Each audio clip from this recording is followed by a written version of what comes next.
Gaza में सहायता के लिए सैनिक भेजेगा पाकिस्तान। गाजा में सहायता के लिए सैनिक भेजेगा पाकिस्तान।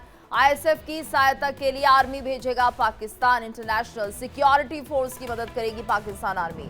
पाकिस्तान के डिप्टी पीएम इशफाक डार ने की घोषणा, हमास से समर्पण करवाना हमारा काम नहीं है। इंटरनेशनल सिक्योरिटी फोर्स को सपोर्ट करता हुआ पाकिस्तान की आर्मी और इसमें पाकिस्तान के डिप्टी पीएम इशफाक डार ने घोषणा की है, गाजा में सहायता के लिए सैनिक भेजेगा पाकिस्तान। गाजा में सहायता के लिए सैनिकों को पाकिस्तान भेजने वाला है। आईएसएफ की सहायता के लिए आर्मी भेजेगा पाकिस्तान। तो इंटरनेशनल सिक्योरिटी फोर्स की मदद करेगी पाकिस्तान आर्मी। पाकिस्तान के डिप्टी पीएम इशफाक डार ने इस बात की घोषणा की है, हमास से समर्पण करवाना हमारा काम नहीं है, ये डार कह रहे हैं।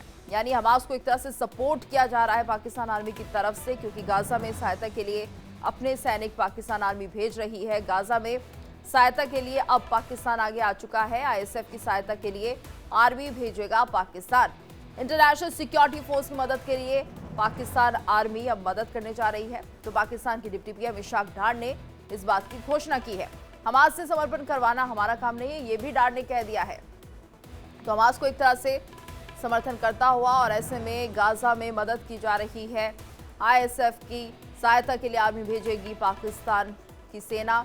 इंटरनेशनल सिक्योरिटी फोर्स की मदद करेगी पाकिस्तान आर्मी। पाकिस्तान के डिप्टी पीएम इशफाक डार ने इस बात की घोषणा कर दी है। तो हमास से समर्पण करवाना हमारा काम नहीं है, ये भी कह दिया है।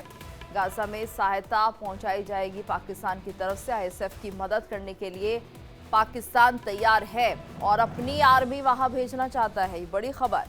तो पाकिस्तान के उप प्रधानमंत्री इशफाक डार ने कहा कि उनका देश गाजा में सैनिक भेजेगा। ये सैनिक गाजा में इंटरनेशनल फोर्स की मदद करेंगे। उन्होंने ये भी कहा कि हमास से हथियार सरेंडर करना उनका काम नहीं है, ये फिलिस्तीनी कानून का काम है।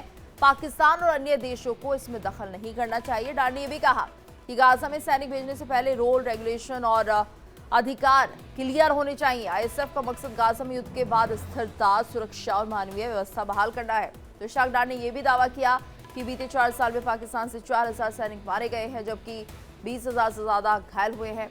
उन्होंने कहा कि अफगानिस्तान में तालिबान के सत्ता संभालने के बाद पाकिस्तान को बर्दाश्त से ज्यादा नुकसान का सामना करना पड़ा है।